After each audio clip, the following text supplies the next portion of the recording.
Coucou tout le monde, bienvenue dans Viens ici, moi, écoutez, prête l'oreille, je suis Vaya Prière et je suis très heureuse de pouvoir vous retrouver aujourd'hui pour une nouvelle journée dans notre étude de la semaine sainte de Pâques. Aujourd'hui, nous sommes au 5e jour de cette semaine sainte. J'espère que votre journée d'hier vous a permis de réaliser, prendre conscience, peut-être de voir et de croire au miracle que le Seigneur a pu vous bénir en vous accordant le privilège de pouvoir voir ou réaliser un miracle dans votre journée et que cela a pu fortifier votre témoignage et vous a aidé à mieux connaître notre Sauveur et à nous rapprocher davantage de lui. Aujourd'hui est un jour spécial, est un jour qui me tient vraiment à cœur et qui m'est jamais facile de parler.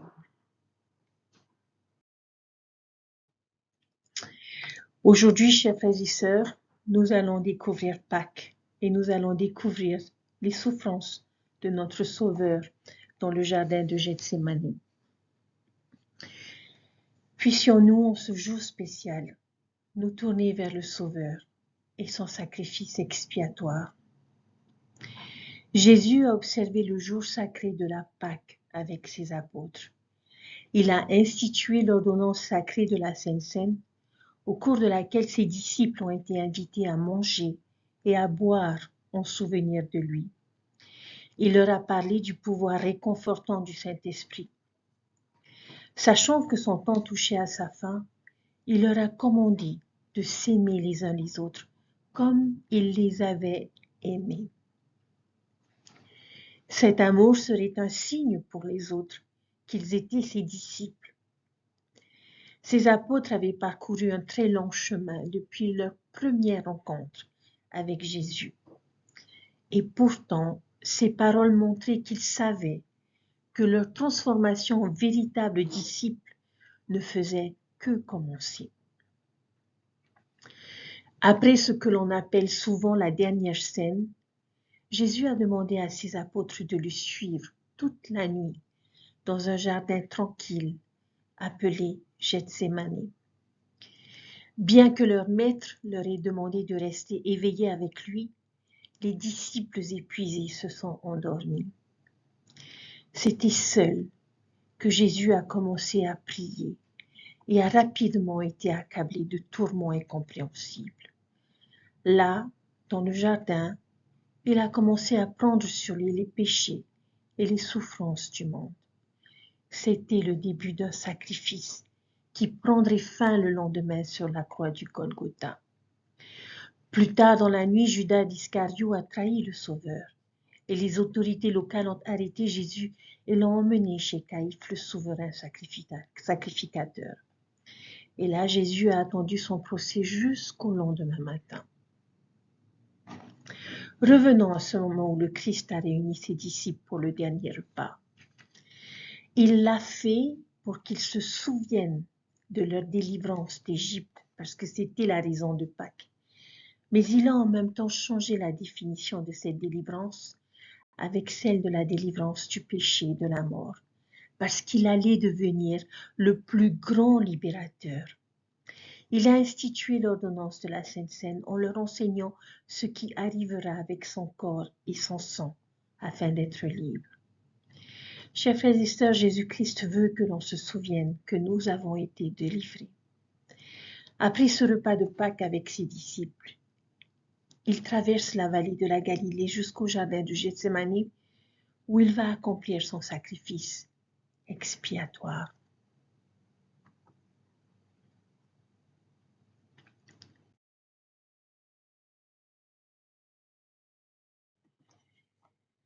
Chers frères et sœurs, comment le repentir quotidien nous aide-t-il à honorer Jésus-Christ et à nous souvenir de lui? Arrivé dans le jardin, il a demandé à ses disciples de veiller et de prier. Et c'est cette même invitation que nous recevons pendant l'ordonnance de la Sainte Seine. Veiller sur ce que nous faisons ou pensons, prier et nous repentir quotidiennement, nous tournons vers lui afin de lui faire plus de place.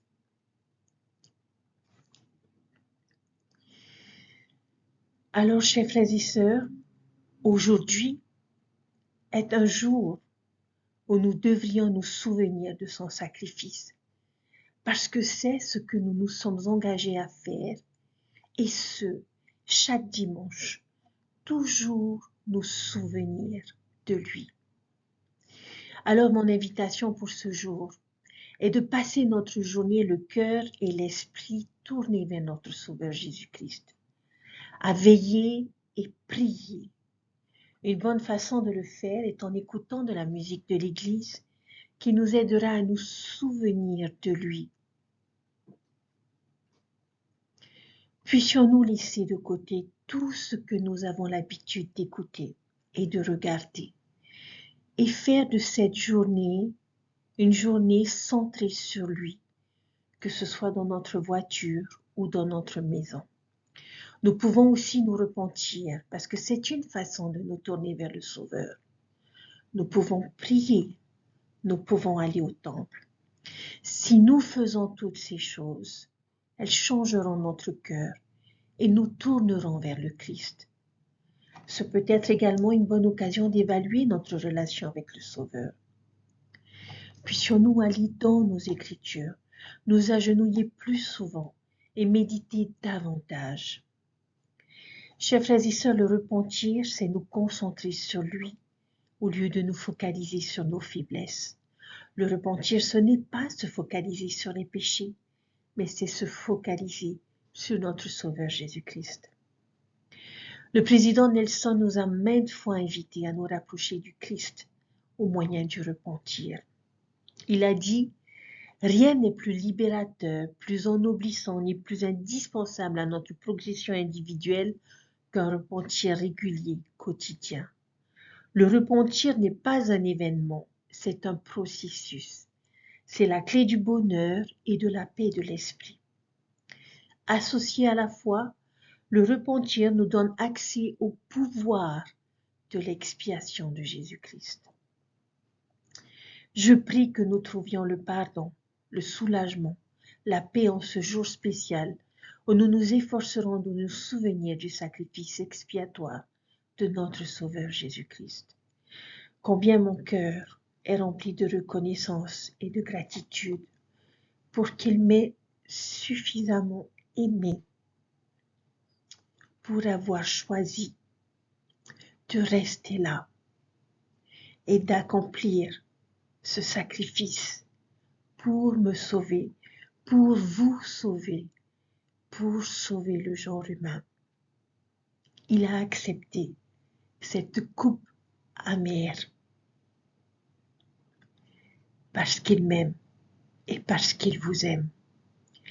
Alors, chers frères et sœurs, l'une des meilleures façons de pouvoir mettre à profit ce sacrifice extrême, c'est en nous repentant chaque jour, de manière à l'honorer et à toujours nous souvenir de lui. Je prie que nous puissions juste aujourd'hui éteindre toute distraction et nous concentrer sur l'amour infini de notre Sauveur Jésus-Christ et du sacrifice expiatoire qu'il a accompli pour chacun d'entre nous. Écoutons de la musique de l'Église qui nous rappelleront, chantons des cantiques, éteignons nos télés, éteignons nos réseaux sociaux. De la même manière et avec la même attitude que nous aurions si nous perdions un être cher, je nous demande aujourd'hui d'en faire autant pour notre Sauveur Jésus-Christ. Je prie que cette journée puisse résonner dans votre cœur et dans votre esprit et que vous puissiez prendre conscience du sacrifice extrême de notre Sauveur Jésus-Christ. Je sais qu'il vit et je sais qu'il nous aime. Et je vous laisse toutes ces choses au nom de Jésus-Christ, notre Sauveur et Rédempteur. Amen. Bonne journée à tous. Je vous dis à demain.